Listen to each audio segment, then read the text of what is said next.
All right. Wait, you've been making Cullen smile. Oh, you can't see that, Dennis. What do you do?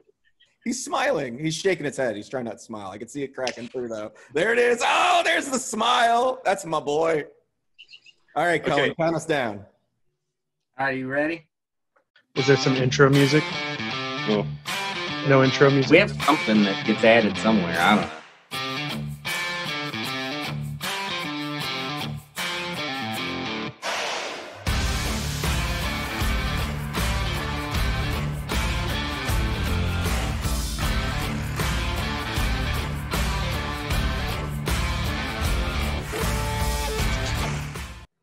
you counted us down, folks. Welcome to another episode of Missouri Swagger. I'm Dennis Hopeless. I'm Kyle Cullen Bunn. Strahm. Ugh. Damn it. I'm Kyle Strahm. And this is I'm Cullen Cullen. Bunn. Yeah. For fuck's sake. It's been a rough couple weeks, world. I think right off the bat, we should say that we took some time away from the show because of what's going on in the world. As three very privileged white guys, I think we thought it was a good idea to spend a couple weeks just listening and paying attention to what other people thought about everything that's going on. And now we're back, but I feel like we're still in that listening mode. And it's nice to have some normalcy, but we understand that our silly comic book show is not all that important in the grand scheme of things. Well said, Dennis. Yep. Very good. For once, you say something wise. Yeah, it's been, I don't know. I don't want to spend the whole show talking about really serious stuff, but I think there's a lot of really important perspectives out there that we can all learn from. And it's been nice to use social media instead of as a way to say stupid jokes and promote our books, to like actually listen to what people are saying and process what's going on and hopefully try to fix what's broken in the world, right? Yeah, I kind of took a break from most social media except to amplify the messages that others were putting out there for the most part. Things that I thought were insightful or intelligent, and I wanted people who I wanted other people to be heard through my social media rather than me talking about whatever dumb shit I talk about. Right. Well, I felt the same way. Like, it was a conversation that needed to be had, but like my privileged white ass's perspective on Black Lives Matter is not going to be insightful for anyone. So I just did a lot of reading and watching stuff, and if something was like interesting or useful or powerful or whatever, I tried to retweet it. So the least I can do. Yeah, I agree. I'd say take time to educate yourself. Listen to other people whose experiences are different than yours. Yeah. And, you know, I've talked to a bunch of people, a bunch of friends who have said to me, you know, we don't even know what to say. We don't know how to say it. We're afraid we're going to sound stupid when we say something. And I don't know that it's okay to not understand it. It's okay to not know what to say. It's okay to not say anything. And it's okay not say anything. Yeah. So, you know, it's yeah, I get it. They're tough conversations. Unfortunately, we should have had these conversations. Well, we have been having these conversations for a while. Just again and again, we tend not to listen. So yeah, I think one thing that's been nice is that it feels like everybody wants to talk about it, and you get to have some relatively calm, like actual personal conversations with people that you normally would avoid because it's sticky and you don't want to disagree with someone. Like, I've had several totally civil conversations with people that may not agree with me on every element of this. Like, some people who are related to police officers or are police officers or whatever. And I think those kinds of conversations are important, more important than like me spouting on Twitter or whatever, how I feel about it. yeah, Like, absolutely. actually talking with people about their perspective and sharing stuff with them. Like, that Trevor Noah video was really powerful. I sent that to a lot of people. Mm-hmm. Yeah. Discussed it. So yeah, it's been a good time to watch and talk and fight for what's right, and hopefully, I don't know. Hopefully, Yeah, things get better. I think it's a good point. If you can have those conversations with people who disagree with you in a civil way. I also think it's okay to get rid of some people from your circle of influence. If you realize they are just complete flaming assholes, it's okay to get rid of those people. And and I did that this past couple of weeks. I got rid of some people from my my arena, I guess. Some family members that I will no longer have to talk to, and that's great because they were flaming racists. Right. So. And once you realize that if people aren't willing to be introspective and realize their own prejudices, and that maybe there's another side to this, like I don't have time for that kind of energy, right? Yeah, like it's a waste of your energy. Right. Yeah. And if they don't even want to talk about it, they just want to spout and complain. Like that's, yeah, it's just bad energy, and there's nothing to be done with them except for moving on. Right. But yeah. And now we will mute Dennis and delete him from the conversation. That was our subtle way of telling you, Dennis, we are done with you as well. I don't know that it's okay to get rid of me just because I'm arrogant. Like I think I'm a good person under all this hair. Nah, you're all right. So I can't see you guys this time because of my we're camera enjoying is it. my phone. So I don't know what your reactions are. So sometimes when there's silence, I get really nervous, which is weird. It's weird to be nervous on episode 26, but I hope that you guys are smiling. Fuck you.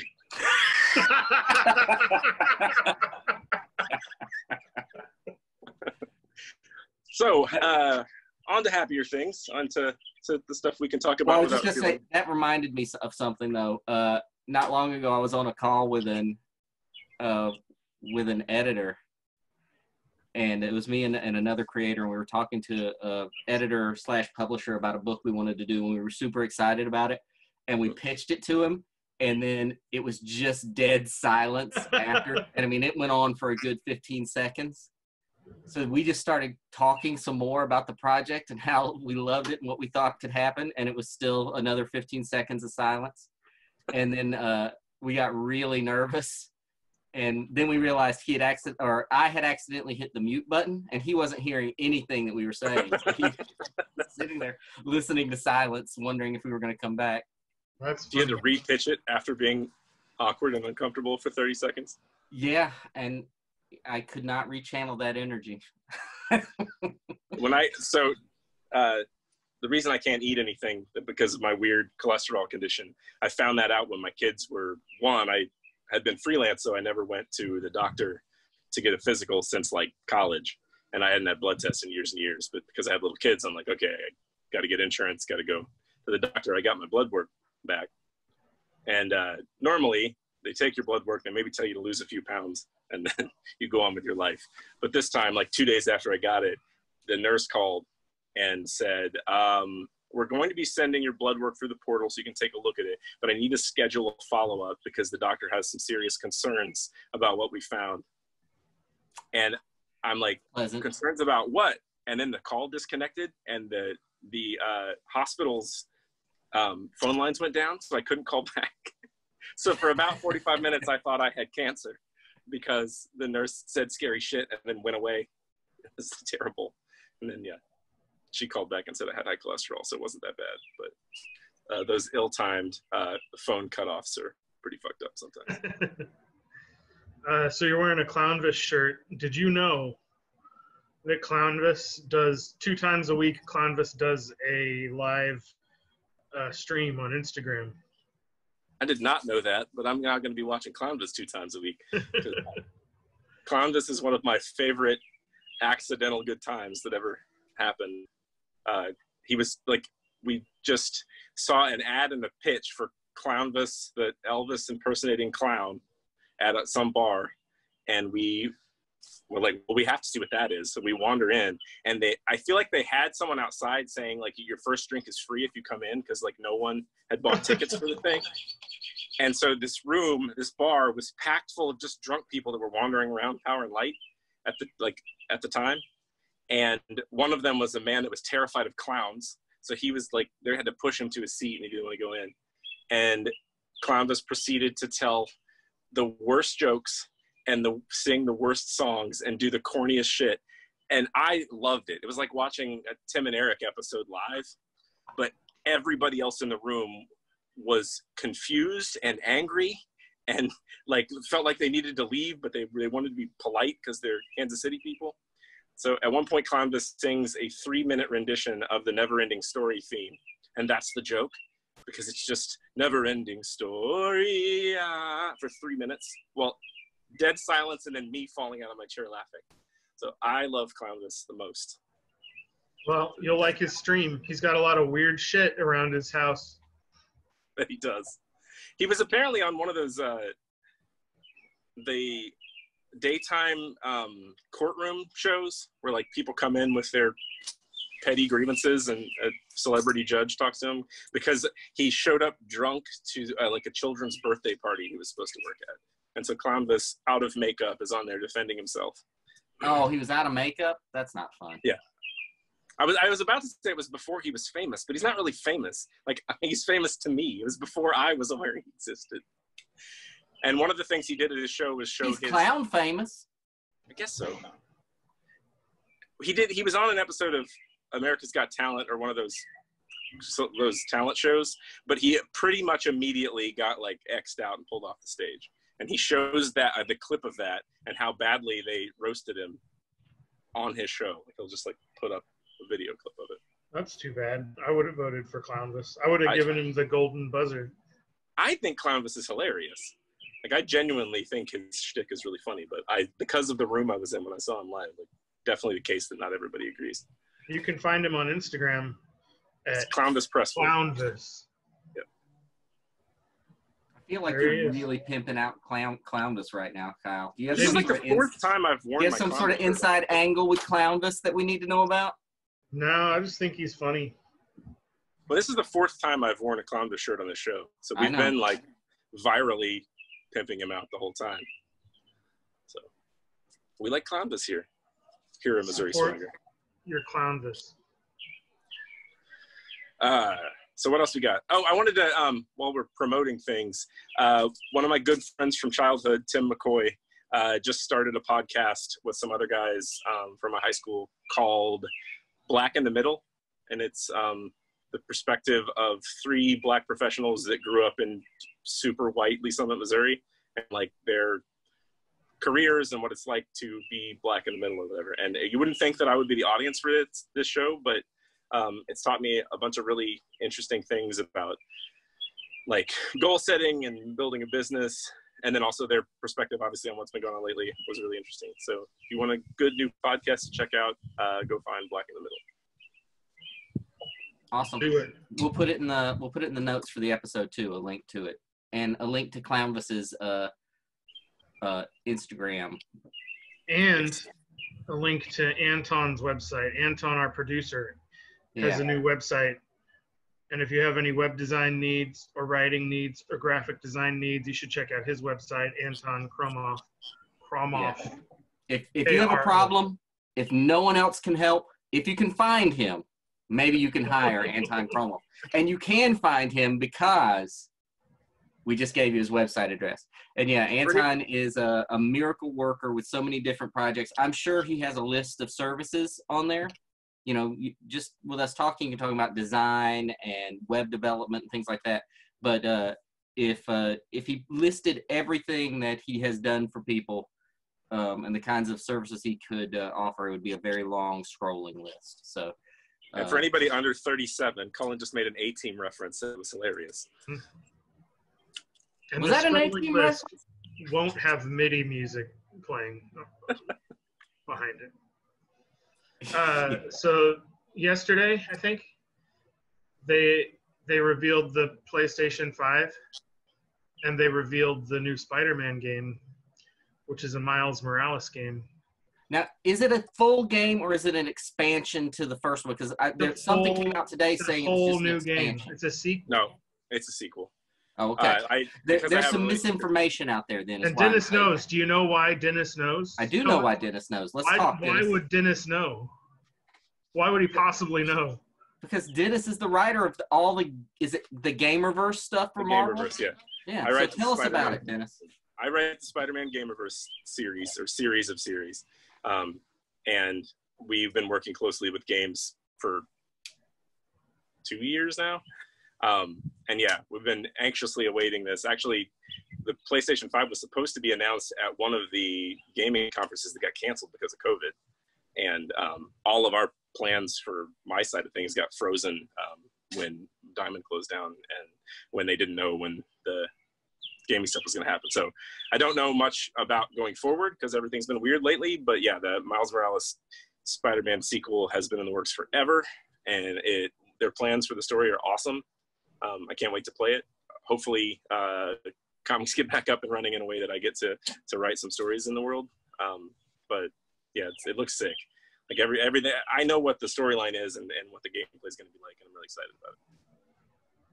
Yeah, no, it's awesome, and it's it's commendable. You've kept this a secret from everyone, including me. Can you tell us? Can you tell us here on Missouri Swagger? Will the Venom suit be in this game? Because it wasn't in the first one. It was teased at the end of the first game. The second game's been announced. At the end of the first game, they show that Harry Osborn isn't actually out of town. He's in. Oh yeah, he's in a dunk tank, right? And the implication is Venom stuff. I can tell you that is not the initial setup main storyline, but the way the first game works, the storyline at the beginning evolves into a completely different thing as the story goes on, because these are very, very story-based games that have a great narrative. So it's definitely possible because they set that up, but that's not like the launch story. I'm super excited about it. I've said I'm not a huge video game player, but I think that Spider-Man game is one of my favorite games ever. It's such a cool setup for the game, a cool engine for it. I love that being able to explore that world and do the flips and take pictures of yourself and all that fun stuff. I love that game. Of course, you like taking pictures of yourself. My Spider-Man game experience was there are like 30 costumes that you can unlock. Yeah. So while I was playing it, I was like, oh, maybe this one will be the symbiote suit. Maybe this one will be it. And then near the end, there was one slot left. And I was like, that's it. I just got to beat the game, and I can unlock that. And then I can go do the rest of the stuff. But that slot was Spider-Man in his underwear. Yeah. How disappointing is that if you're expecting a Venom suit? Did you go? I never expected the Venom suit for a while. What? I never expected the Venom suit. Why? I don't know. It just never dawned on me that there would be a Venom suit. If somebody asked you, name 5 Spider-Man suits, you'd be like, Venom suit? The black suit would be like probably the second one I'd mention. I liked the 2099 suit. And there was a suit that looked like a cartoon. I liked that one too. Yeah. I wrote an entire arc of the comic book explaining the Velocity suit. So I love the Velocity suit. I heard you talk about that, and then I looked at the Velocity suit, and I was like, I'll be 2099 Spider-Man. Yeah, I always play with either the Spider-Punk suit or the Stealth suit, the black one, because it's cool looking. And the Spider-Punk suit has that like guitar riff thing where it knocks all the guys down with the sound waves. Oh, that's fun. I would try the different suits, and like a minute later, I'd be like, no, I just have to be regular Spider-Man. I actually really like the main game suit, like the suit that Doc Ock designs for you. Right. Yeah, I mean, partially just because amazing artists have drawn it for me for 2 years, but I think it's a great design. And Spider-Man suit's hard to make better, like the classic suit's perfect. So I think they did a good job. But yeah, the storyline of that game is so tight and good and fun. Like you actually care about what's going to happen. Normally in a video game, you're like waiting for the story part to end so you can get back to the gameplay. That's how I was. I don't care about stories in video games at all, but they really did a lot of good work in that first game. Yeah, usually I'm just like, when is that little spaceship going to fly across the top so I can get a chance to shoot it down? Right. Yeah, but then also my kids are pretty much incapable of doing any of the elaborate parts of the game, but they love swinging around and just like throwing shit at people. They'll play it for hours, just swinging around the city and getting beaten up, and then as soon as there's more than 3 guys, they give me the controller and make me fight. So I think it's actually opposite of the way it is with my son when we're playing games together. Whenever there's more than 3 guys, I hand it off to him and let him deal with it. Yeah, their expectations. Speaking of video games, so my son has been saving his allowance for years. He never asks for anything. He never wants a toy. He never wants anything special, and he never spends any of his money. Last week or week before last, he spent his allowance. He came to us and said, "Can I use my allowance and buy something?" And he bought an Oculus Quest. Oh shit! And it is crazy how cool that game is. I mean, it's wild because it's it's a VR set, and I've played it a couple of times, and I die very frequently. I can tell you this: I never knew. What's that? There is a lightsaber. Yeah, Beat Saber. I haven't played that one yet. Do you worry that it's going to make you too smart and you're going to turn evil like the Lawnmower Man? That'd be awesome. I did not know that I needed that. I see similarities. I could play a game where I pick up bottles and throw them at a blimp. But the test, to set up and get used to it is just you throwing bottles at stuff. It's just like your Saturday night. Yeah. And then he introduced me to a game that's like The Matrix, where you dodge bullets. Oh, that's cool. But or knives or punches, but the enemies only move when you move. So if you hold perfectly still, they don't do anything. I just pictured your basement and you doing a Neo bullet time backflip while Cindy just shakes her head at you irritatedly. Yeah, that's pretty much it. That's exactly what's been going on. Well, that's a great mental image for me. Anton just texted me to say that the Spider-Punk suit is his favorite suit. Yeah, it's great. It's great design. Well, you've agreed with Dennis, Anton. Therefore, you lose the day. Some people don't like the way the PS5 looks. I haven't seen it. I don't care at all. It's going to sit by my TV. Yeah, is it exceptionally large or something? It looks like something from Portal 2. It's got like white plates on it. Can't you slap some stickers on that? You can do whatever you want. Or I'll put a Defender sticker on the side, Wizard of War, Space Invaders. Well, and it's the 5th version of the PlayStation, so they've had to do this 5 times. They want it to stand out and look different from the previous one, but they want it to be recognizably PlayStation. Like, it would be hard to make a really exciting design that still says PlayStation. But the 2 complaints that they had to decide on are that looks weird or that just looks like everything else, because that's what they would have said if it were just a black rectangle. Right.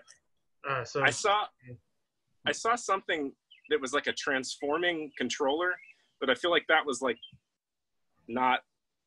that was a thing they were thinking about doing in the design stage that didn't happen, where the controller like popped out and glowed. Does the controller look different? It does, but it doesn't look like it transforms. Okay. Although we can all agree a transforming video game would be kind of badass. Yeah, it was the mock-up I saw was rad. What? Doesn't the Switch do that? Maybe. Well, I guess it does technically, but I'm talking about one that turns into a robot and fights evil. Oh. Well, this it opened up. Like it closed down and then it would like grow bigger and light up in between. So you pushed a button and it went and got bigger. What did it do? I don't know. I think it was a concept controller that they decided against because it's Hey, Dennis. Power. What? You cut out just a second. What did you say it does? What was that sound you made? Bloop. Right? I don't know what noise it made. It was like that. Do it one more. You keep cutting out a little bit. Do it again. Yeah, there we go. But the new PlayStation, there'll be one that doesn't have a disk drive, so you can just download shit. So I'm going to get that one. I mean, you don't really need a disk drive. You don't need it. Because you can buy the games all through the PlayStation Store anyway, right? Yeah. That's what I do. That's cool. That's what I do. Shout out to Kansas City's own Eric Lundy, who was nominated for an Eisner Award for his webcomic Food Truck at the End of the Universe. Yes. He did a lot of text bragging and humble bragging to me. He sent me a text that said, did you take a look at those Eisner nominations? And I was like, no. I got That's a weird text question, Eric. And then he's like, yeah, some pretty interesting names on there. And I'm like, man, you're burying the lead here. I don't care that much. And then he sent me a little thing. And then I was super genuinely excited for him. And I'm like, I don't even have a joke, man. That's awesome. I'm really, really happy for you. And then he proceeded to make me feel like an idiot for congratulating him with his obnoxious and incessant text messages about it for the next 3 days. Well, I think he deserves to gloat. So good for Lundy. Yeah, I'm really happy for him. That man spends an insane amount of time on those web comics because they're all he does these click-through comics where every time you like touch the iPad, it changes to the next panel, so the thing's always moving and growing, and he does a bunch of design stacking, and it's pretty cool. Yeah, they're pretty awesome. He always brings them over at and anytime we're at a convention together, he brings them over and shows them to me, and they're pretty. I can never give them the time I really want to at a convention when there's when I'm at a table working, but they're great. They're really, really cool, and he deserves it. Yeah, very happy for him. Wish he was a better person that had this happening for him, but all right. But be honest, Dennis, when he was burying the lead, so to speak, and telling you that there were nominations, were you thinking to yourself, hold on a second, I did some web comics? No. Well, he didn't say web comic. I figured with Lundy, oftentimes when he's really excited about something, it's a joke that I don't think is funny. So the end of these sorts of things are usually really disappointing for both of us. So I didn't think that far into it. I just was worn out with it by the time he told me. So it turned out, for once, Lundy was excited about something exciting. Well, there you go. Good. Yep. Did you read Mad Magazine as a kid, Dennis? Yes. Religiously. Did you like the fold-in cover on the back? Of course. What about you, Cullen? Loved them. All of my Mad magazines were all folded in the back. They were all crumpled up in the back. Mine too. I love that Kyle has become our Walter Cronkite. Like, he has a list of the week's news, and he does, like, elaborate segues. That's fine. I like it. I know, it's awesome. So Al Jaffe, he painted all of those Mad fold-ins. He did it for 65 years, and I think there was one every month. So he did something like 780 Mad fold-in covers. But he just retired. He's 99 years old, and he retired. And Mad was ending anyway, and I think that's why he retired. But they just ran his last fold-in cover, which he actually painted. I could be wrong about this. I could be misremembering the date, but I think he painted it in 2013 because he and the editor were like, "You're getting pretty old, Al. Maybe you should paint your last one now." Just in case. Just in case he died, but he didn't. But you can see it. You should look at it online. And I was talking to somebody about it, and there is a massive 4-part collection of only the fold-in covers. Yeah, I think I have the first one. Did you fold them all in? No, because it has the the image as it appears not folded in, and then it has a smaller image that shows you what it looks like folded in. Mm-hmm. That's what I was looking. I always hated ruining the back of the magazine to do it. I always tried to like bend it so I could see it. It was not it. I was a child. But yeah, the fold-ins were probably my favorite thing in Mad. I mean, I like Spy versus Spy a lot too. That was my Spy versus Spy was my favorite. Yeah, I like Spy versus Spy, and I have that big collection somewhere. But yeah, I have the big Mad. I don't know where it is now, but I have that.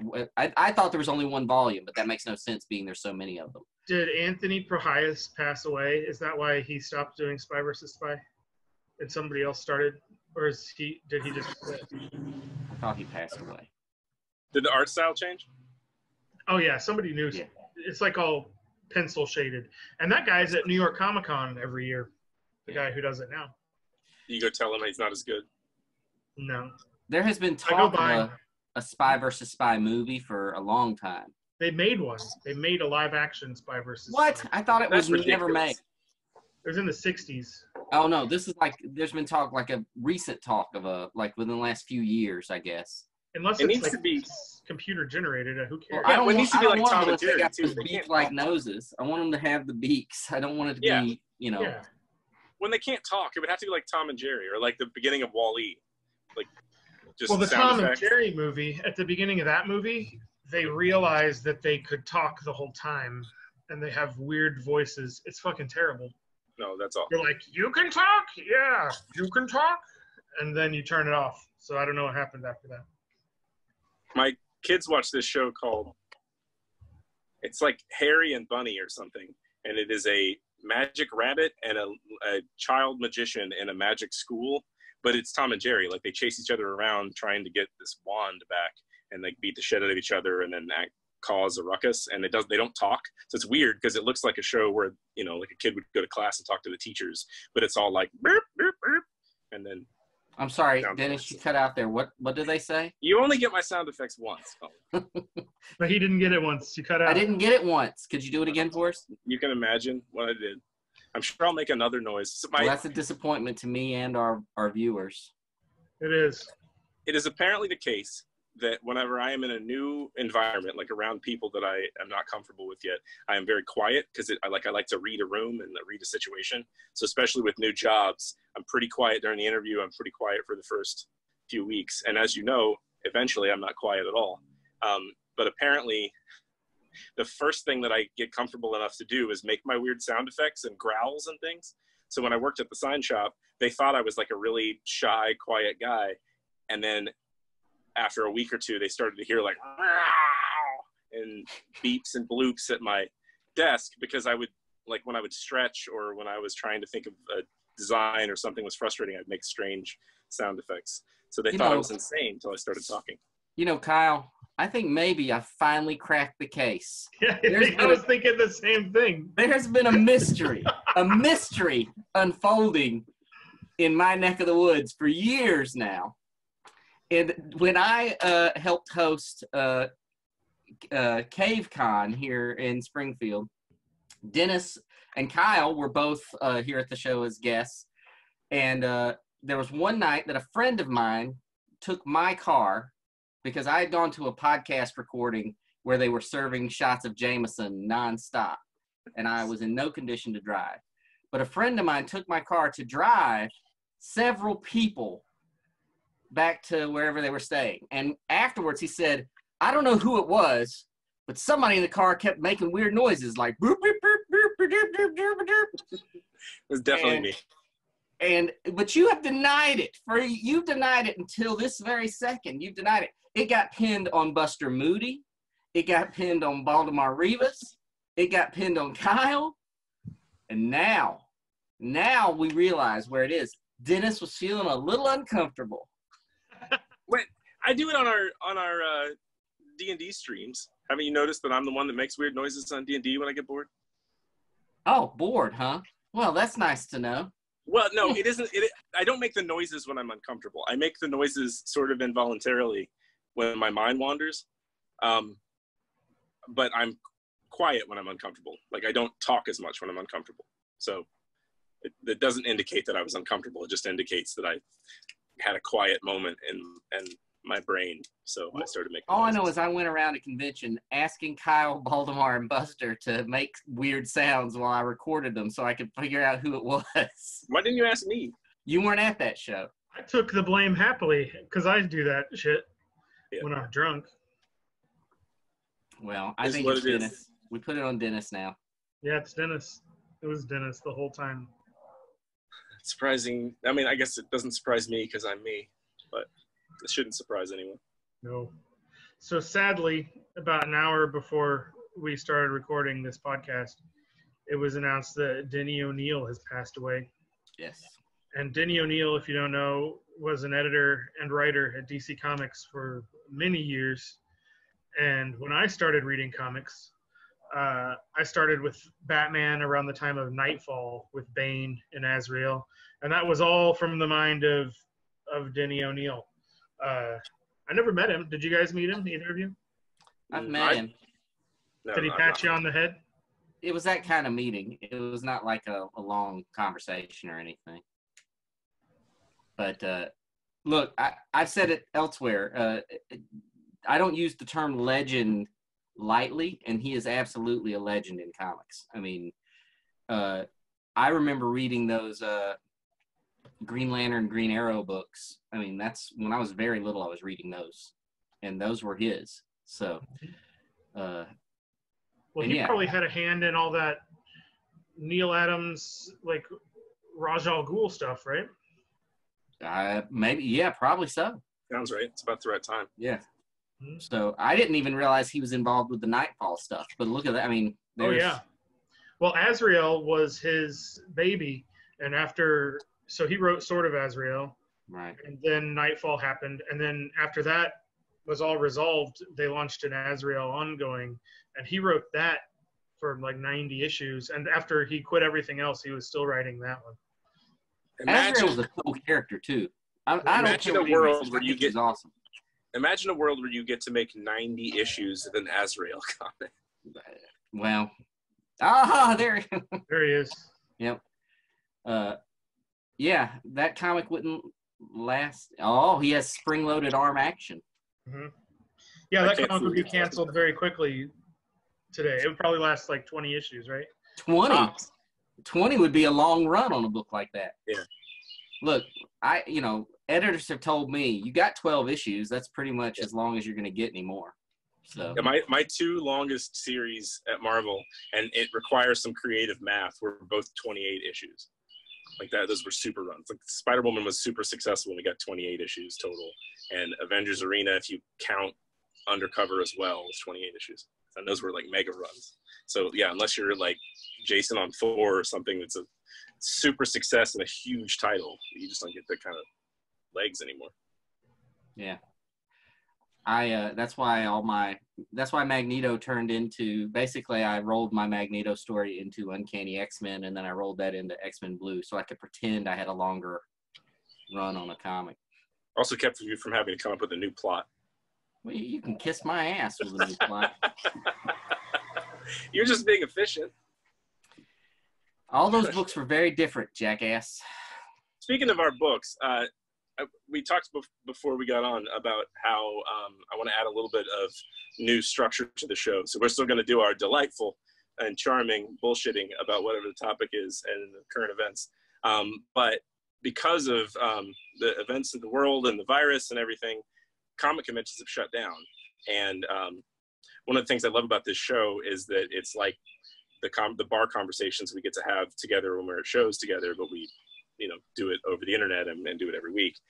But we also have lost the ability to interact with fans. Like, we don't get to talk directly to fans about our projects and pitch them our books, and we haven't been able to do panels where we go talk about breaking into comics and give writing tips and this and that. So I think that we should start adding some elements of that to the show, where we're probably not gonna do it this week because I didn't tell the guys in time to prepare. But going forward, we're going to start doing things like telling about old projects. Like Cullen could talk about his Magneto run and how he got the job and what he was thinking about, and why you should go buy it on Comixology or order it on Amazon so you can read it and you can get royalties. So we're going to start doing that. So if there's anything specifically that you as fans like from your creator interactions at cons, or things you'd like to hear from us, put in the comments, because we're looking to add some new content to the show that is comic convention adjacent. Now you gotta talk, guys. Are you gone? Are you fucking with me? We're fucking with you. I was trying to see how long you would go. I was hoping you'd just keep talking until you just degenerated into boop, boop, beep, beep, boop, boop, boop. But you didn't do it. Nope. I had a spiel. It was good. You did a good job. No, and I agree. I think it's a good idea. Love it, in fact. It is also the case that I have a brand new box of Sea of Stars trades that I bought to sell at cons that has never even been opened. So if I can sell the world on Sea of Stars, I would love to ship signed copies out to people that haven't been able to get it, or shops are closed, or they just want signed stuff. Because I'm guessing all of us have old work in boxes in our basements that we would love to sign and send out. Yeah, I have all my 2020 convention books that are not going to be at conventions in 2020 sitting in a box. Yep. I was going through some books. Cullen, this has to do with you. I found a copy of Magneto. Yeah. Trade paperback that you gave me.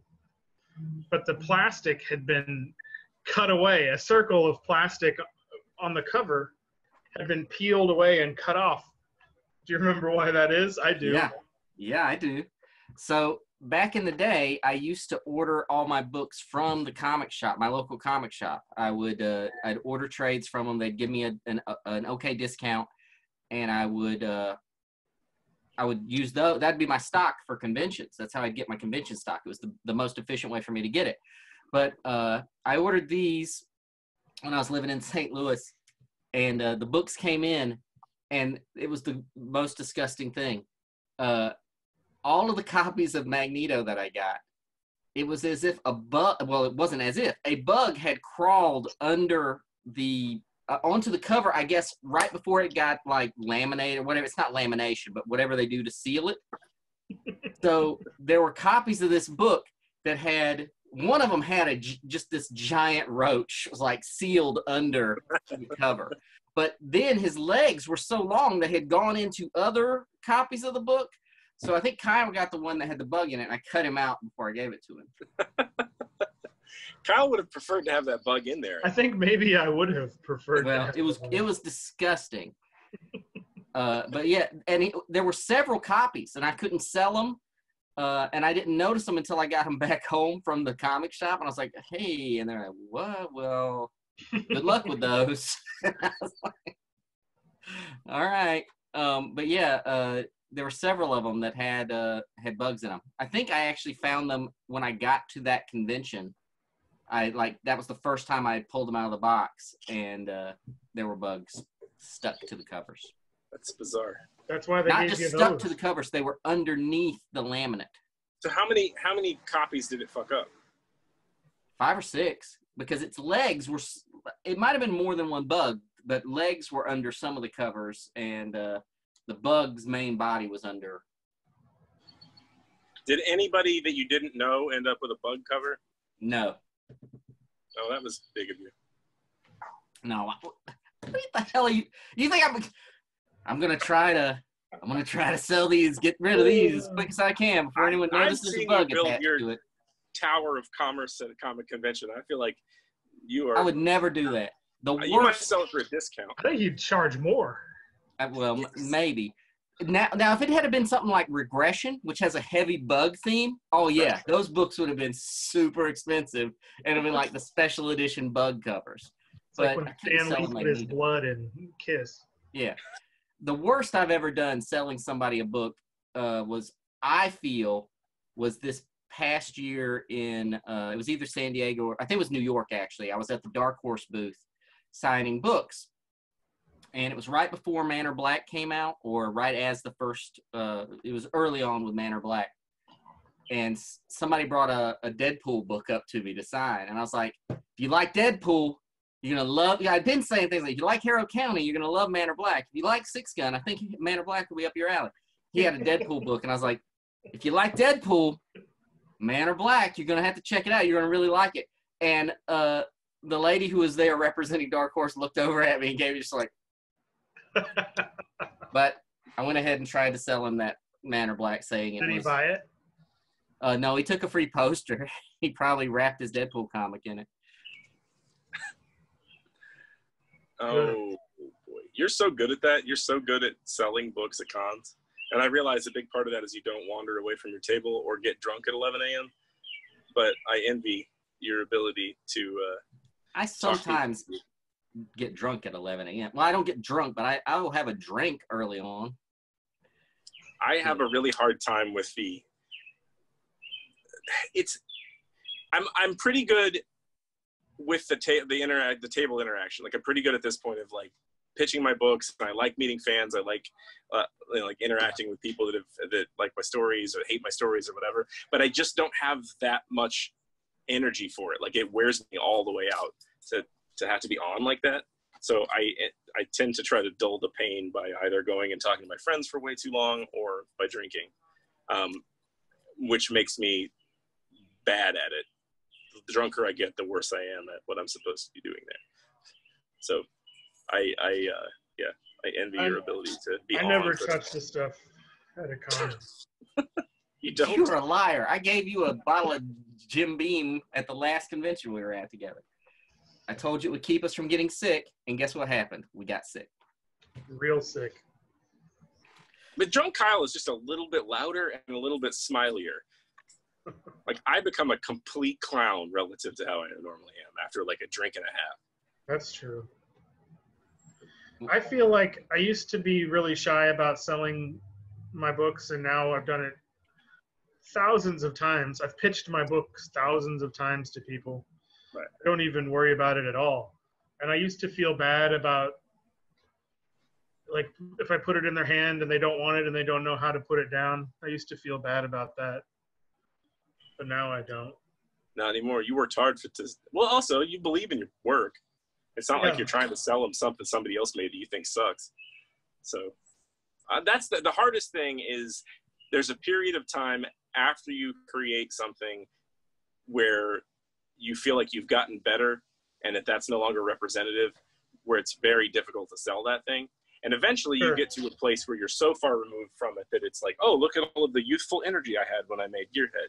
Like, that's clearly the story of a promising up-and-comer who thinks he's never going to be allowed to make a book again. And then it's easier to sell. But that's the worst, is like those books that are like 4 or 5 years old. You think you've taken some big leaps and it's embarrassing now. Those are the hard ones. I agree. Yeah, I don't even order those anymore to put on my table. Not me. All my books are gold.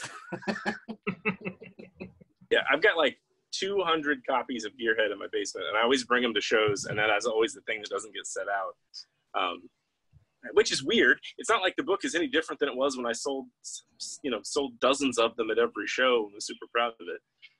But for a long time, I had like 60 copies of Gearhead in the back of my truck because you put a box back there that fell apart, and they just stayed there. So they got super wet and super bloated. Yep. What'd you do with them? I don't know. Threw them away, I guess. You told Kyle, me. So 4th of July is coming up. Your truck made me think of this. 4th of July is coming up, and Kyle and I and our friend Kyle Hamrick used to do a thing where every year we would buy more of those little snake pellets that you light and they grow into snakes. I want to point it out that I used to do this and was mocked by Dennis. And at some point there was a turning point, and now he's lumped himself in. No, we went and bought every single one that fireworks outlet had that year. And then the next year got more and more and more. So we would sit and shell. I believe you that at some point early on I mocked you, but once it became a giant Cthulhu monster climbing out of flames 4 feet high in the middle of the street, it was a different thing altogether. Yeah, last time we did it, we had thousands of snake pellets. So you light them all at once? Yeah. Yeah, and then they turn into a terrible creature. And the flames get so hot that it'll melt any pan or surface you put it on to nothing. And Kyle or somebody else who was there I think Kyle Hamrick, he recorded it in slow motion and made a really cool, creepy video of the whole thing. And it looks like an elder god climbing out of a portal between I need space. to see this. Yeah, all right. It's amazing. I'll link you up. We could put it, we should, I'll make a TikTok that has us explaining it and then the video. So go to our TikTok and you can see what we're fucking talking about. I don't think I'm doing fireworks this year. Why? I think that, well, a couple of years ago, I didn't want to do them last year, but we had neighbors over and they all wanted them, so we did like the big, what do you call those things? Not fountains, but they shoot they really shoot like huge explosive I don't know. lanes of fire. Yeah, they're called like mortar. Yeah, mortars. Right? Yeah, mortars. But a couple of years ago, I bought one and it malfunctioned, and I had all these kids in my driveway, and we lit the mortar, and it was one of those that's going to shoot like 10 fireballs up into the air, but instead of shooting them straight up, it shot them in every direction out from it, like towards us. And it was like slow motion. It was crazy because I had all these kids in the yard, and I remember turning and I was like, I yelled, I was like, run! And these fireballs were screaming from behind me, going towards these kids, and the kids were all in panic, except for my son, who just went and he was out. He's gone. He was around the house. Couldn't see him. He wasn't helping anybody. Hurt boy. Yeah, but they were exploding next to kids' heads, and kids were screaming and grabbing their ears. They were burning kids' legs. It was god awful. It was the That scene is funny because fireworks are obviously super dangerous, and when they go awry, it's really bad. And from your perspective, that was a horror show where you were like the worst case scenario couldn't be stopped and was totally possible. But if you were 4 houses away, that was the funniest thing that's ever. For sure. Our friend Jimmy Z tells what I think is the most horrifying story about fireworks ever. Jimmy Z is the owner of Little Shop of Comics in Cuba, Missouri. It's a bar now, right? Bar. Well, it's expanding. It's not a bar, but I think they're getting ready to maybe add some food options. I mean, like he's just really bought this this crazy space that he's turning into a comics happening, I guess. I don't know what you call it. But he tells me this story that he went to one of those, you know, when they do the fireworks at the park, where they set the giant fireworks up. They do this massive display and they play the music real loud and everything. Right. He says he was at one and his kids were all standing up as close to the fireworks display as they could where they were going to launch them because they wanted to get like a view, you know, a worm's eye view of these fireworks. And he said as he was looking there, he realized that the fireworks had been set up incorrectly and that they were all pointed out towards the crowd. And he I should let him tell the story because hopefully he tried to warn somebody, but all I know for sure is he told his kids, we got to go and we got to go right now. And like he grabbed his kids who were very little and he was like carrying them out to get them out and they set the fireworks off and they went crazy through the crowd. Those giant explosive Jesus. Where was that? I love the idea that he didn't warn anybody. Well, that's why I said let him tell the story because I probably am missing some details. We'll have him on sometime and let him tell his fireworks story. But it was somewhere in Missouri. I mean, it had to be near St. Louis. It's like the biscuit gloves. He probably didn't say a word. Just got himself out of trouble and was done. Shut up with the biscuit gloves, man. Oh, yeah, this shit is so dangerous. Like the fact that we just make little paper bombs and sell them for a nickel. And there's like a weekend a year where it's like, well, fuck it. Some houses are going to burn down probably, but go with God. It's a really funny tradition. Yeah. It's like you can't still get lawn darts because they're too dangerous. Yeah. But you can still give a 3-year-old a sparkler to run around with. So I haven't found the video yet, but one year, in 2016, we did 6,048 snakes. And there's a photo of them. So you just dump them in a pan and light the pan? Well, you can't just dump them in a pan. You take the entire afternoon and sit there and unwrap every single one. And then, we were like Veruca Salt's nut factory. Mm-hmm, shelling like snakes. So now, all right, guys. Well, they burn really hot once they start burning. So you just take a couple of aim flames on either side, have 3 or 4 people start it lighting, and then the flames burn out from there. Where do you do this? Because I lit one of those snakes in my driveway 4 years ago, and I still have the mark where it burned. Well, one year we went and got one of those turkey, like the disposable aluminum turkey pans they have for Thanksgiving, put them in there and put it in the middle of the street. And when it was done, that was completely melted and gone. Like there was no pan left. And the flames go very high. Yes. And one year we were a little too close to a car and we were getting really nervous about it. Yeah. But we've learned to go far out into the middle. Hey, just a quick shout out to Anton. If you would, put a little message across the bottom that says, please do not try this at home. We do not suggest lighting thousands of snakes. Those are day works. They can't really hurt you. Day works. It's like smoke bombs. You just told me you were afraid because you put it near a car. Yeah, I mean, you need to don't put on anything you want to not be black afterward. Like the middle of the street is okay if there's nothing else around. The flames get very high and very hot, like a bonfire almost. That's and crazy. you have to be careful and stay away from it. But it I want looks to amazing. see it, but I It don't looks want to do it. amazing. I admire you for doing it, I'll find the video. but I don't want our viewers to do it. We need our viewers. It's true. I'm okay with it if they do it safely, but I also thought it was okay if them throw donuts at cars. So obviously I had different ideas.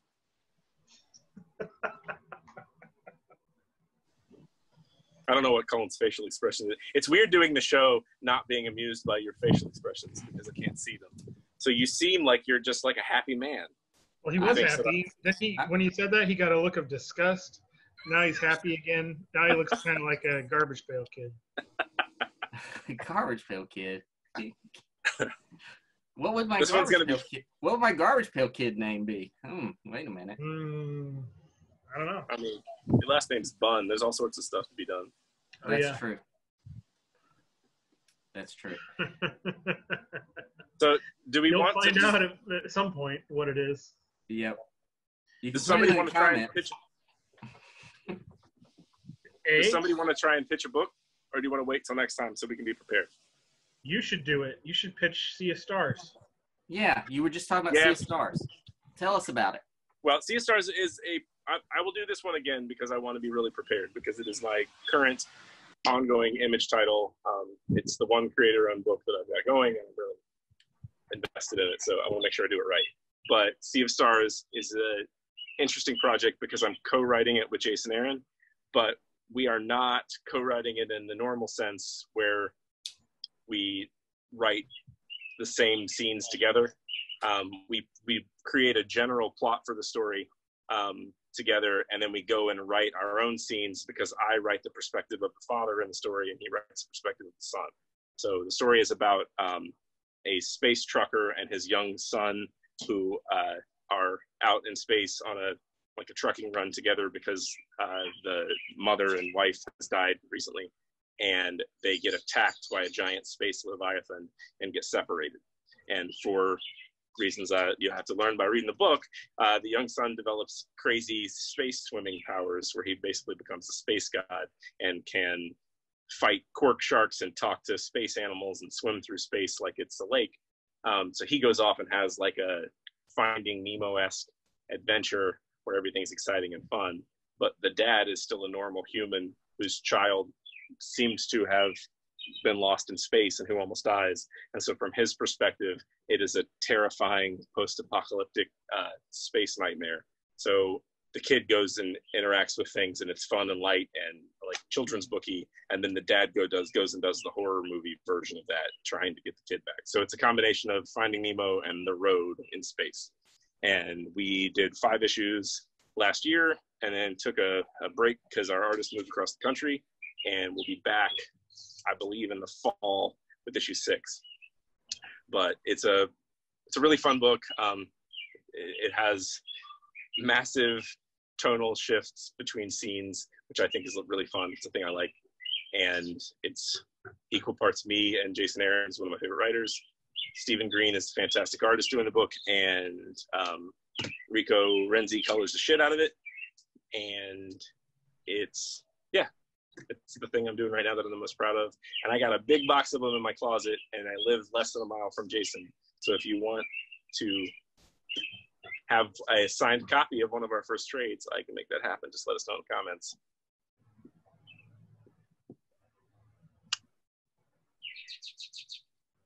I'm not breaking this time. I know you're there. I know you're watching. Fuck both of I think you. we're out of time, Hey, folks. Dennis, who publishes that book? Oh, yeah. Image Comics. Yeah. I can think get it that's from all Image. the time we have today, though, Dennis, for your long-winded descriptions of things where you just talk forever. Cullen, where can people find you on the You internet? told me to pitch the book, you motherfucker. You did a good job. So you can find me online at Twitter. It's at Cullen Bunn. My website is cullenbunn.com, and a callback to Anton. He designed that website, so you can see some of his work there. And you can find me at Patreon. It's Cullen Bunn. Dennis, where can people find you? Hopeless Dent on Twitter. You can find me at Missouri Swagger. TikTok is where you'll find clips clips from the show. We're going to add some new kinds of content. I've got some ideas, but right now it's just like little edited clips of the show and some comic book material. So that's a good place to find me. And then I'm going to be adding new stuff to my Instagram. So Dennis Hopeless Comics will be a place to find me coming up. And people can buy Sea of Stars at imagecomics.com, right? If they want the digital version. And they can get the print version anywhere that you can buy comics. Yes. Or you can let me know, and I will get you a signed copy, and I can give all that beautiful money directly to me. And you can find me. Oh, I interrupted. Which is what I like. That's all I said. All I like. I like money. You can find me on Facebook, Kyle Strahm. Instagram, Kyle Strahm _. And you could follow me on Patreon, where I post new content 5 times a week. That's Patreon/Kyle Strahm. But thank you for listening to Missouri Swagger. Thanks, folks. We'll be better next week. We're going to be so much better. We have something that gets added somewhere. I don't know.